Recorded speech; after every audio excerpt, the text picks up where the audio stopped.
Welcome back to another review by Mega Trade Lover. Today we're having a look at the fourth locomotive which I got at the London Festival of Railway Modelling, and it's the only diesel locomotive that I purchased. And you can tell from the box that this is a Heljan model, but you probably guessed from the video title already what it is. This is a Class 52 Western, and this is quite an old model. I don't think Heljan make the Class 52 anymore. Do correct me if I'm wrong. I am fully aware that Dapol do make the 52 as well. But I saw this Heljan model for a very, very good price, £75. Bargain for the size of the diesel, and the fact that, you know, other Class 52s I saw, they were going for like £140, £150. This one I saw for 75, and the seller told me it's working absolutely fine, you know, DCC ready. I said, why not? Basically. And I've been after a 52 for quite a while because they are one of my, definitely my top 10 favourite diesels. Now, the locomotive is not in the box. I've taken it out, I've DCC'd, and I've run it in, basically. So, now, there are some scuffs on the box, but it is very, very sturdy. I mean, I could... Okay, I'm not going to drop it, but I could probably drop this and it would be fine. I'm not going to attempt, though, before you ask. Now, it does say £85, but I can assure you it was £75. That's what was on the front of the box. So yeah, as you can see, product code is 5215, and all it says is D1012, and it's called Western Firebrand, which is obviously the number and name of the locomotive. Now, a bit of information about the Class 52s. These were a class of 74 diesel hydraulics built by British Railways for the Western region, built between 1961 and 1964. 30 examples were built at Swindon Works and 44 were built at Crewe Works. Now, the reason why these were built is because the Class 42s which were built before were found to be a little bit underpowered for express trains. Now, they did work express trains, but they were a little bit underpowered. They couldn't really reach about 90 miles an hour as expected. So, rather than double heading, what they basically did, they decided to build a new locomotive which would have two engines. So the Class 42, I believe, only has one engine, but the 52 has two engines. So the type of engine it has is a Maybach MD655, and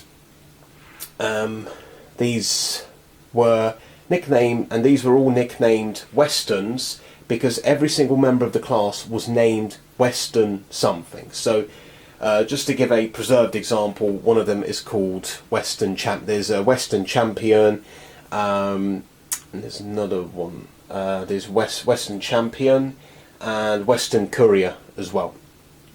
So these locomotives were built for express passengers, passenger work. They did haul freight as well, but they were most ubiquitous on the express passenger services along the Western region.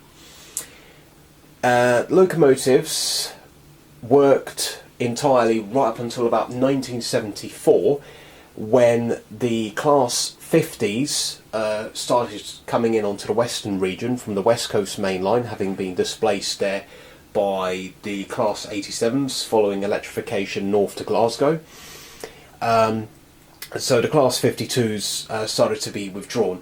Now, the drawback of the Class 52, they were very, very reliable, but due to BR's traction plan reorganisation thingy, they wanted to get rid of the diesel hydraulics as soon as possible because they were deemed non-standard. So British Rail considered diesel electric to be standard, diesel hydraulic wasn't standard. And the 52 being a diesel hydraulic, it was just not going to fly with British Rail, basically, which is a bit of a shame because they were quite reliable locomotives. So the Class 50 started replacing them. The final nail in the coffin came when the HSDs were introduced, and the last of the Class 52s went in 1978. And 7 examples have been preserved, Most of them run on the Heritage Railway circuit, but some examples have run on the main line in preservation as well. My example, D1012 Western Firebrand, sadly isn't one of the lucky ones.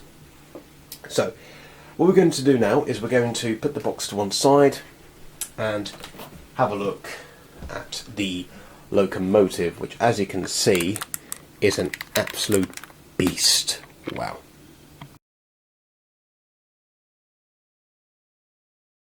Here she is. First thing, the weight. This is definitely the thing, I don't know exactly, but it's definitely one of the heaviest locomotives in my collection. Yeah, it has tons and tons of weight to it, so I'd be very surprised if it has problems with traction.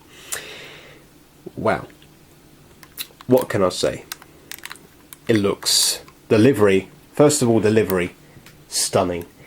I believe this was one of the original liveries. I know they were painted in a desert sand livery, but the maroon livery we see here was the most common livery they had when first introduced, and it looks stunning. So let's start at the front. You get a very, very characteristic look of the Western. This valance here, it does come in the detail pack. Now, in order to do that, you do need to remove the front coupling. Now, I only required a coupling at one end, which I've done so I have removed the have added the valance at this end only. I can't do it at both ends because I do need a coupling at one end, basically. But yeah. Now, this is a fairly old model, so the detail on it is not going to be fully up to standards. So, for example, the cab detail, you do see some, but it is not the best. Yeah, it's all just moulded. Yeah, it's not separately fitted. But nonetheless, you know, at least the cab is represented. There's a number, D1012. There's a name, Western Firebrand. It's quite unusual how they retained the D numbers right up until withdrawal. And keeping with Great Western fashion, they had etched name and number plates as well. You don't get the etched plates with this locomotive, but you can enhance it by, you know, buying your own. Basically, buying your own name plates. Actually, it's quite easy to renumber it because you just, yeah. Yeah, I might give that a go. Now, the detail where it's supposed to be is there, and it looks really nice. Of course, there isn't an awful lot of detail because much of it is moulded, but that's because that's just the way the locomotive is. You know, that's just basically how a diesel locomotive is. It's not complicated. It's not all complex like a steam engine. Yeah. But I do really like this kind of suspension detail with the springs and the airbag on the bogies. And this is actually a Coco, as you can see. You just have the middle axle there. The middle axle is unpowered on both ends. Actually, I do think that this was an what's known as an A1A, so where the outer wheels are powered, but the middle wheel isn't. But the middle axle was added purely to even out the weight distribution on the bogies.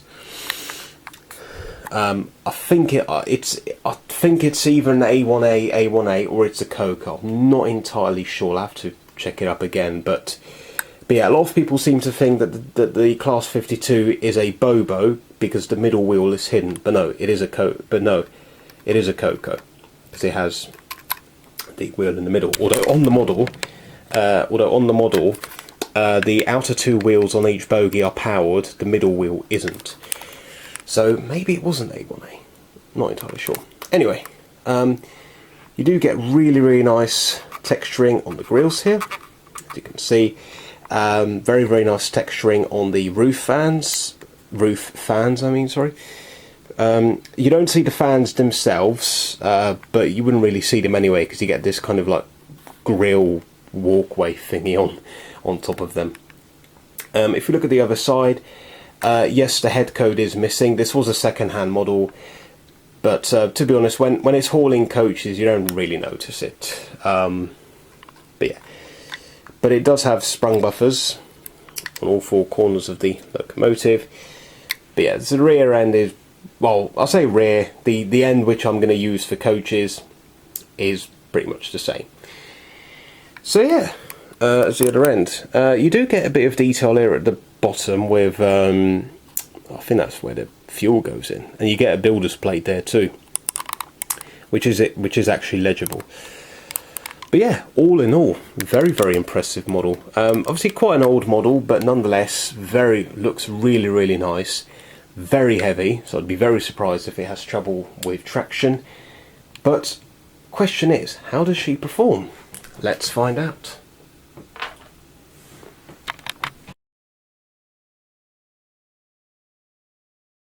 So here we have the Heljan Class 52 on the track. And firstly, we're going to turn the lights on. There we go. So it does have directional working lights. I forgot to mention this. I believe so. Let me check if I put it into reverse. No, it doesn't. No, it doesn't. Doesn't have directional lighting, but at least the head codes light up. Anyway, we're going to give it some power and watch her go.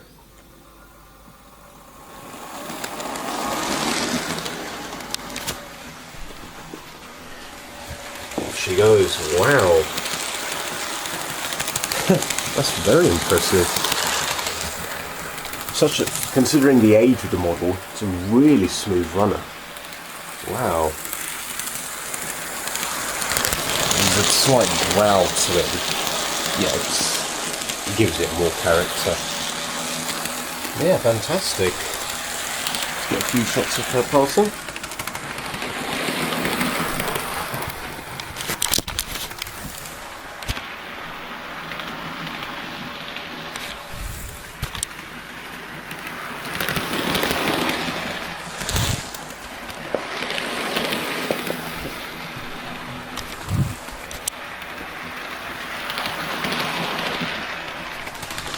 Yeah, really nice. I love the way it sounds when it goes over the rail joints.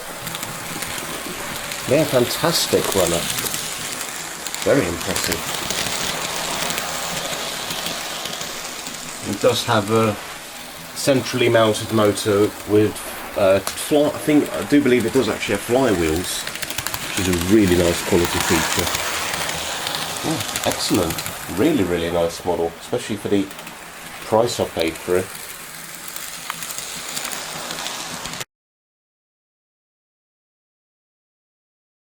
So just to conclude this, I'm really happy with it. Obviously taking into account the amount I paid, £75, I think it's a really, really nice bargain. Now I can't compare it with the Daypole version because I don't have one, but obviously Heljan I don't think make the Class 52 anymore, so the Daypole one is your only choice really. But if you can get one of these for a really good price, then I'd go for it. The livery application is excellent, the performance is really nice, and the detail is really, really nice as well. Of course, I did mention how, you know, it's not an awful lot of detail to talk about, but whatever detail is there, whatever detail is, you know, needed, it's all represented really, really well. Anyway, thanks very much for watching, and I shall see you in the next video. Goodbye.